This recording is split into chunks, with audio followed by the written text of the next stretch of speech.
see cars differently. Nice. We love them on the road and under the hood, but also check the tech and are known for telling it like it is. Ugly is included at no extra cost. The good, the bad, the bottom line. This is CNET on Cars. Welcome to CNET on Cars, the show all about high-tech cars and modern driving. I'm Brian Cooley. Well, it wasn't that long ago that we first met the new Ford GT in January 2015 at the Detroit Auto Show, where it was an unexpected surprise unveil.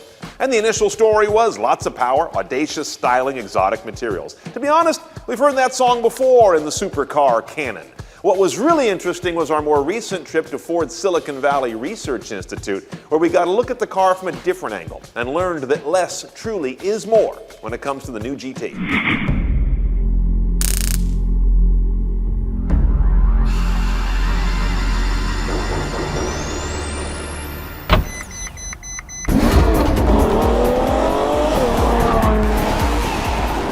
Let's face it, we hear about lightweight technology in the auto industry all the time, but for most car buyers, it doesn't really print.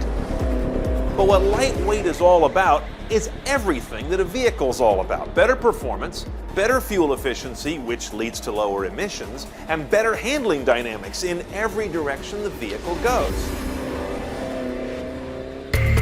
Committed to this ethic is the coming Ford GT, 600 plus horsepower from a turbo V6 mounted in the middle on an aluminum subframe behind a carbon fiber center tub driving the rear wheels.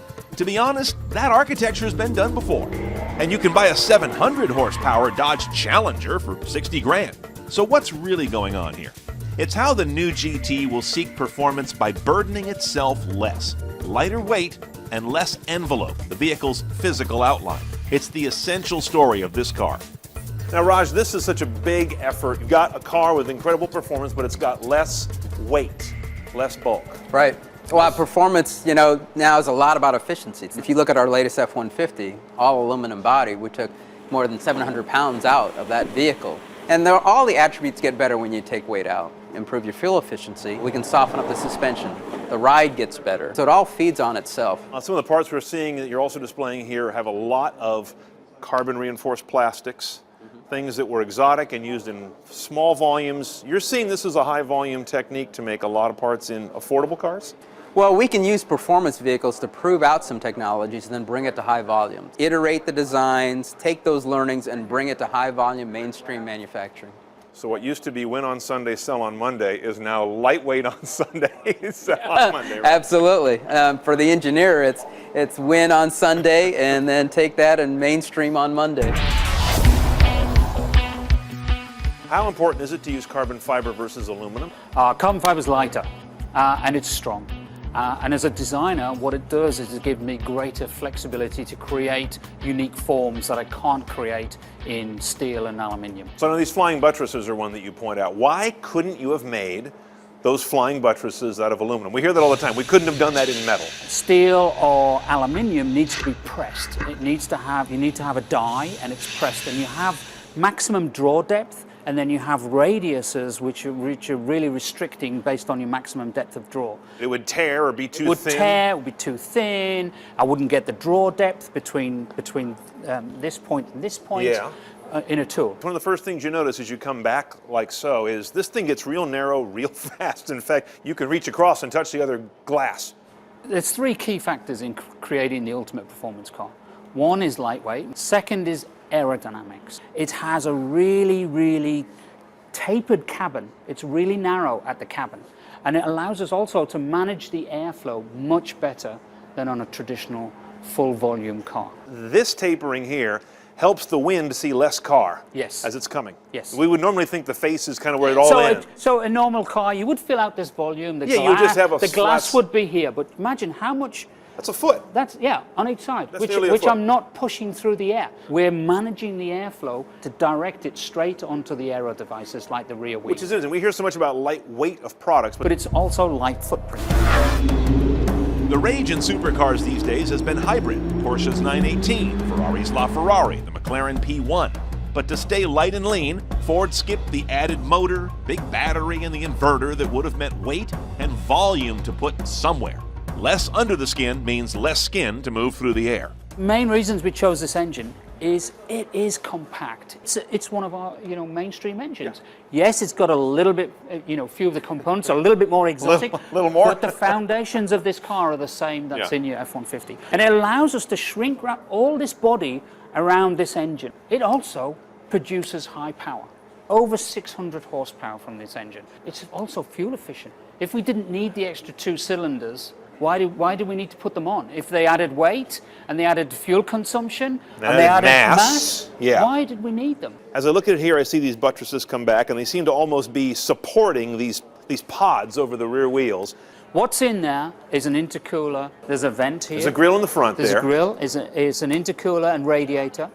The air feeds through the buttress. So it's not just there. So that's your bleed off to go into the engine. Air feeds into the engine. That's your intake run. Yes. So we exhaust the air through the middle of the lamps. These engineering ideas created great aesthetic design ideas. It's a beautiful looking thing. Yeah. Right? But it's also clever and innovative, and that balance between looking amazing but also delivering a clever solution is what this car is all about.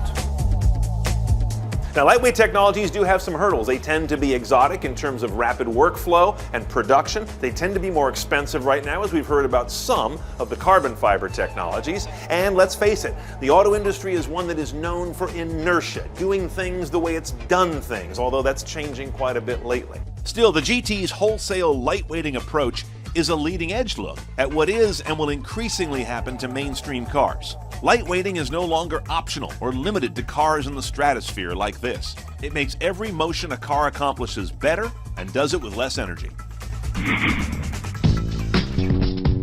Now, all the specs and hard details I know you're craving, like its performance numbers and of course its price, are still out in the future away. This car doesn't go into production until 2016 and arrives as a model 2017. And you can bet they'll be spoken for prior to hitting showrooms. Now, we may differ on self-driving versus the joy of driving, but nobody takes any joy in the dumbest part of driving, a collision. But your next car may not even allow them, as the smarter driver will find out when CNET on Cars returns.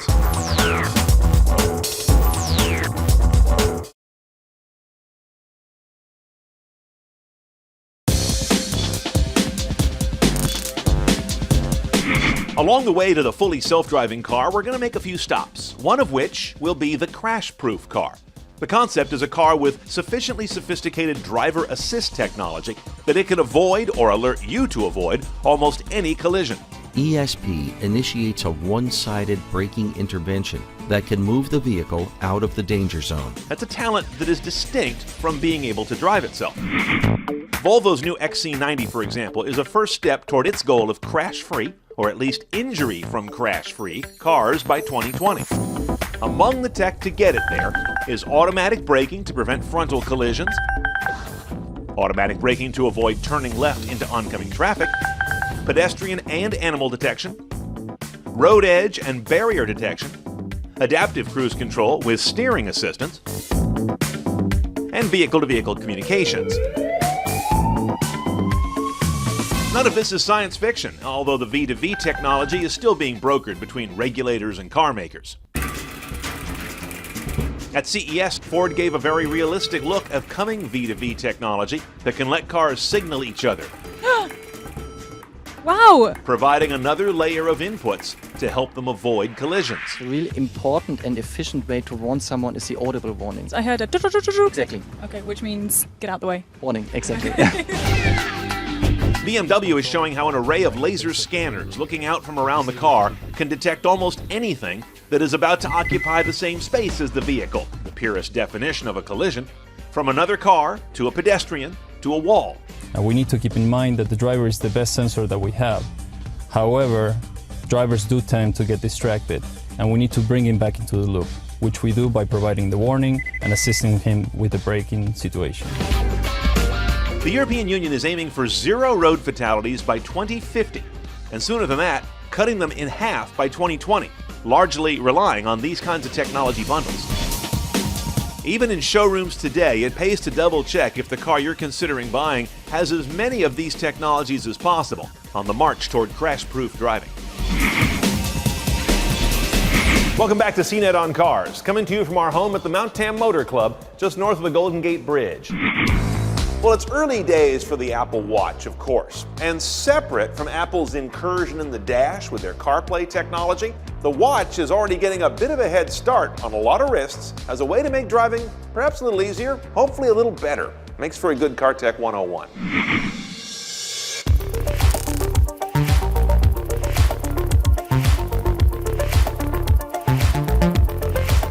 Apple's Tim Cook has gone so far as to suggest that this, their watch, will one day replace the keys to your car and that elaborate wireless remote.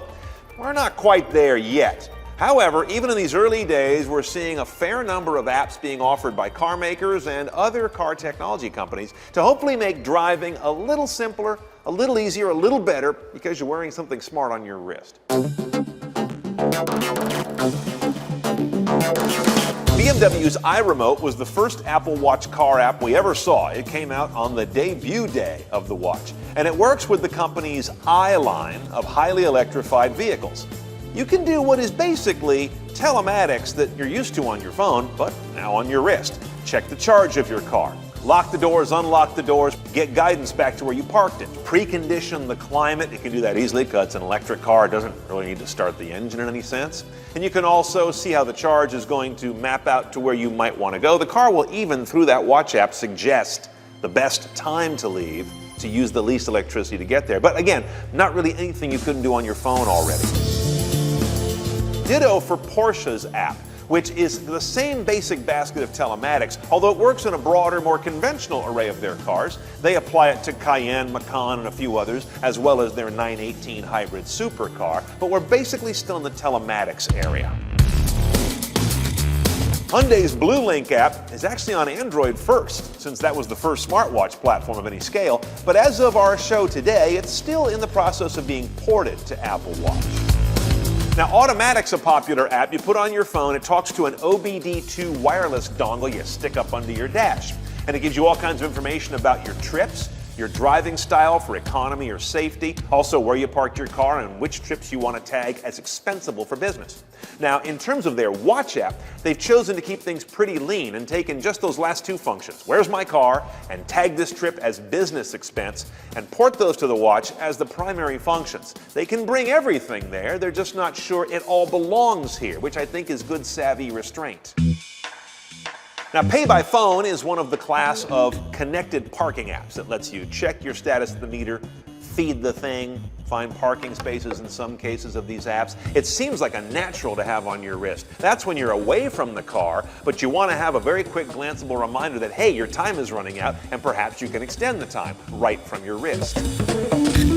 Now, you don't have to buy a new car to use Apple Watch with it. Add-on telematics makers like Viper, for example, know that porting their existing phone apps to Apple Watch is a sexy headline, allowing you to go to your wrist to unlock, precondition, or get the location alerts about your car that you already can get on their phone app, and command a lot of these things by voice. Again, not new, but different. Okay, a couple of organizing principles to help you think about where the watch fits in your driving. First, they have two basic locations. One is while driving, glanceable on your wrist, which tends to already be up high and in your view while you're driving. Tends to be good ergonomics and keeps your gaze roughly where it should be if those notifications are worthwhile. The other area is, of course, out of the car, when you're away from the vehicle and you need something to very quickly and cleanly remind you that maybe you need to get back to your car, time running out on your meter, or an easy way to get back to where your car is if you forgot where you parked it, or tell you if it's charging or needs to be charged. And then you've got two competing areas of platforms that are coming to compete with or perhaps augment the watch. And that would be things like Apple CarPlay and Android Auto, which are going to bring a lot of this smartphone DNA to a richer, fixed display in the dash that is better integrated with the car. You've also got to keep an eye on head-up display, which car makers are going headlong to adopt. And that can give you an extremely elegant presentation of information right where your glance already is and should be, and again, highly integrated to the vehicle. Either way, the watch is showing some early legs for the driver, but as with most of its modes that it's promising, it is yet to promise that it is better, not just different, from how we're doing things now. In a moment, how old is too old when it comes to buying a used car? When CNET on Cars returns.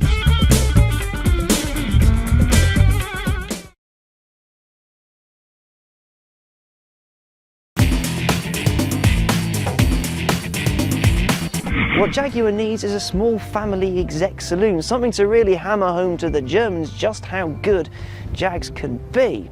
And it hopes the XZ is the car for the job. It's taken all its best bits and put them right where the Germans can see them. Now, two questions remain. Is it worthy of wearing a Jaguar badge? And should the Germans be afraid? I can answer both of those with one word. Yes. Find more from the XCar team of CNET UK at cnet.com/XCar. Welcome back to CNET on Cars. I'm Brian Cooley. It's a time on the show when we take one of your emails, and this one comes in from Luke M., who's writing in from Pennsylvania. Got a question about older cars and parts. He says, when buying a used car that he intends to last a long time, how old is too old? What I mean is, he says, what is too old when it comes to repairs due to brittle or worn parts? Well, Luke, I can't speak to any particular car about how fast it will age. There's too many variables about the car itself, what make, model, and year, how it's been driven, how many miles, how many years, and in what kind of climate. I have to leave that to you. But as long as parts are available for whatever car you buy, you're generally in pretty good shape to either do it yourself, find an inexpensive shop, or go to the dealer. But as an owner myself of mostly older cars, my youngest is 13, my older ones are 47 and 48, I can tell you that parts availability is kind of the linchpin to keeping a car running and doing so affordably. Now let's talk about the parts world. Automakers generally are on the hook to make a full array of replacement parts as long as a given model of car is out there under warranty. Now those warranties will vary dramatically. Some car makers are 3-year warranties, some are 10 years, and you've got different warranties for emissions, bumper to bumper, and powertrain. So that's kind of your universe of fresh, off-the-shelf, new parts. Now, once your car has been out of production so long that the car maker no longer builds a lot of parts for it, you've got 5 other avenues to keep it running and to keep the right parts on it. First of all, you've got the aftermarket. These are companies that make parts that are virtually identical to the factory parts, but they're not made by the factory. Next is remanufactured, or what they could also call reconditioned. These are old parts that came off a car worn out and got rebuilt up to, hopefully, factory spec to have another go. Down from that, you just get plain old used parts that may still have plenty of life in them. We used to get these at junkyards exclusively. Now you get them at eBay as much as you go to the boneyard and carry your wrenches around and pull your own parts. The latter is a lot more fun than going online, but maybe not as fruitful. Then there's a concept of NOS. This is new old stock. That means a part that was sold new by the dealer or the factory, but never moved off the shelf. It's obsolete now, but there may be a little bit of stock out there. These are prized by a lot of folks that have older cars. You can find these again typically on eBay or from specialty NOS parts retailers. And finally, if your car achieves classic status and has enough people out there that own it, there will be companies that retool to make parts for it again. They often buy the tooling and the dies from the factory or the factory supplier, and they're making virtually identical new parts again. But this is a bit of a crapshoot. Your car has to be among those that achieves true classic status and have enough folks crying out for the particular part that you want made again. The bottom line to keep any old car running and flush with parts that you need is popularity. I'd rather chase down parts for the oldest Accord than for the last model Merkur. It's a matter of numbers. If you have enough people who drove the car for enough years, there's enough residual demand for, in many cases, decades to keep the factories cranking out the parts. Thanks for watching. Hope you enjoyed this episode. Keep those emails coming on cars@cnet.com. We use a lot of your input for the topics of our show segments. We're also open to your suggestions about new segments you'd like to see us cover. I read every email, respond to as many as I can. I'll see you next time we check the tech.